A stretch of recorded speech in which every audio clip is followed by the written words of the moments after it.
Je lis du livre de Genèse, chapitre 42, au verset 22 à 24, ce qui suit. Ruben, prenant la parole, leur dit, « Ne vous disais-je pas, ne commettez point crime envers cet enfant, mais vous n'avez point écouté. Et voici, son sang est redemandé. » Ils ne savaient pas que Joseph comprenait, car il se servait avec eux d'un interprète. Il s'éloigna d'eux pour pleurer. Il revint et leur parla. Puis il prit parmi eux Siméon et le fit enchaîner sous leurs yeux. Prions. Notre Seigneur, notre Dieu, nous te remercions pour la parole, la Bible. C'est elle qui nous éclaire.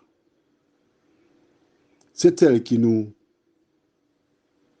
fortifie. Merci pour la grâce de te connaître. Merci pour le Saint-Esprit qui nous conduit dans toute la vérité. De nous aider, ô Dieu, à ne pas écouter, mais comprendre et mettre en pratique ta parole, nous t'en prions. Au nom de Jésus et pour ta gloire éternelle. Amen.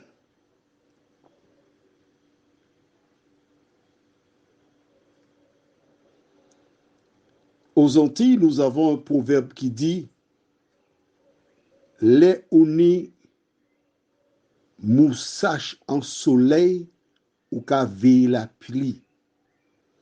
Lorsque les agriculteurs par le passé mettaient la moussach à sécher, ils surveillaient le ciel pour voir s'il allait pleuvoir.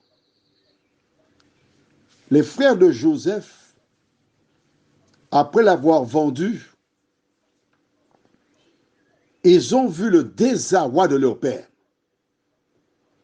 qui refusait la consolation, les larmes, la souffrance de ce vieil homme.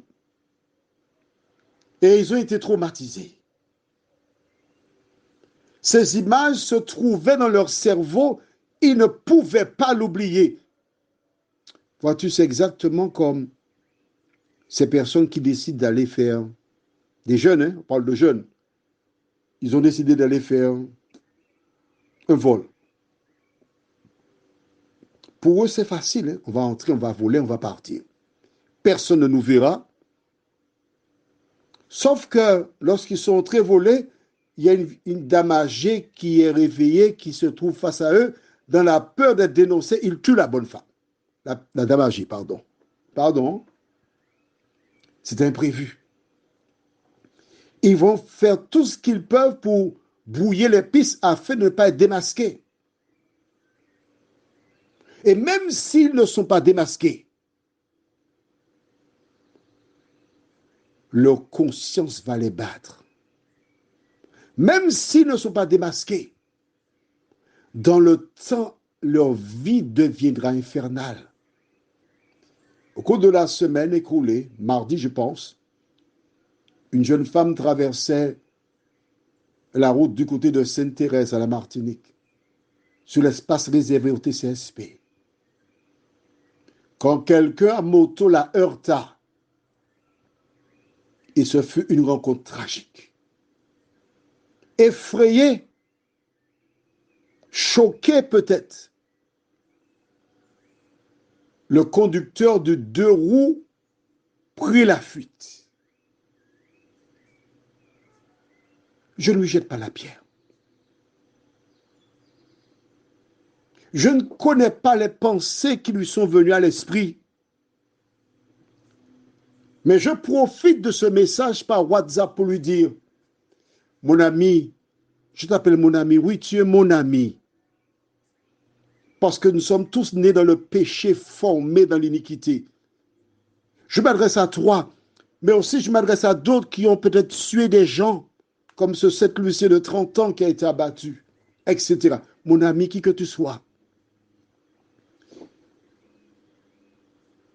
Si tu m'entends, tu vois ce qui est arrivé aux frères de Joseph? Je te rappelle, ils ont vendu Joseph, il avait 17 ans. Il est devenu vice-pharaon à l'âge de 30 ans, ça fait 13 ans. Il y a eu 7 années d'abondance, total 20 ans. Ensuite, la famine a commencé. Est-ce la deuxième ou la troisième? Qu'importe. On va dire 23 ans. 23 ans après avoir vendu Joseph, leur conscience les travaillait. Tu t'es enfui. Tu as commis un crime. Tu as fait quelque chose et tu as pris la fuite. Je comprends cela.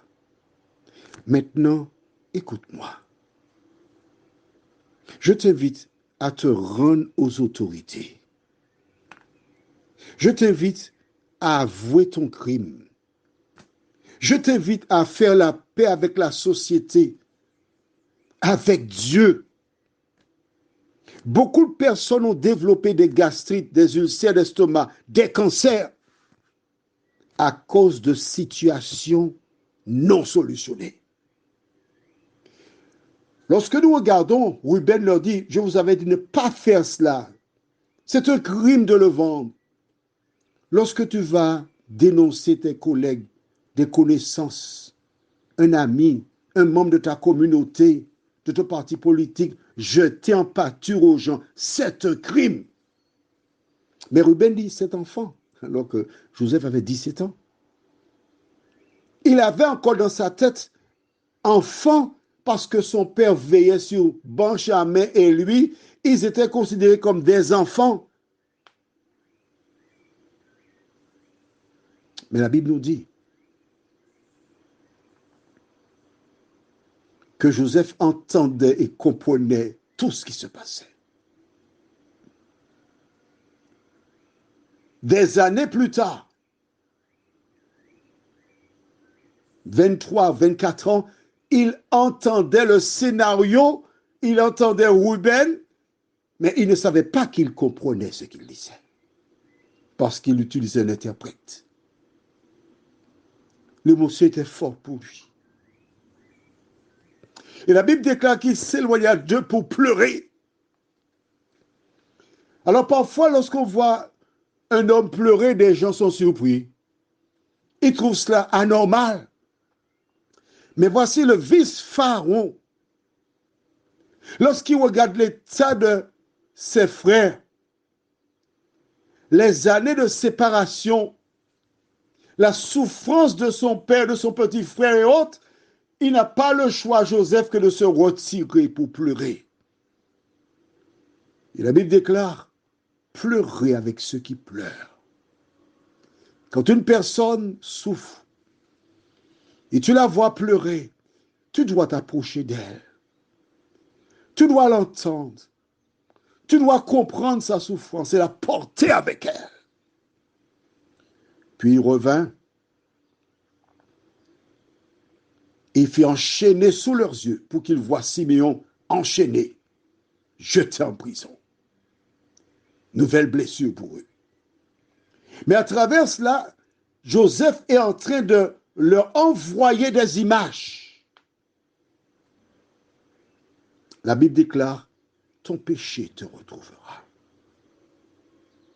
Et ils sont libérés. Prions. Notre Seigneur et notre Dieu, merci pour ta parole. Merci pour la grâce. Merci parce que nous découvrons que Joseph était un homme sensible. À aucun moment il n'a cherché à se venger. Mais il les aidait à rentrer en eux-mêmes pour qu'ils prennent conscience de leur situation. Seigneur,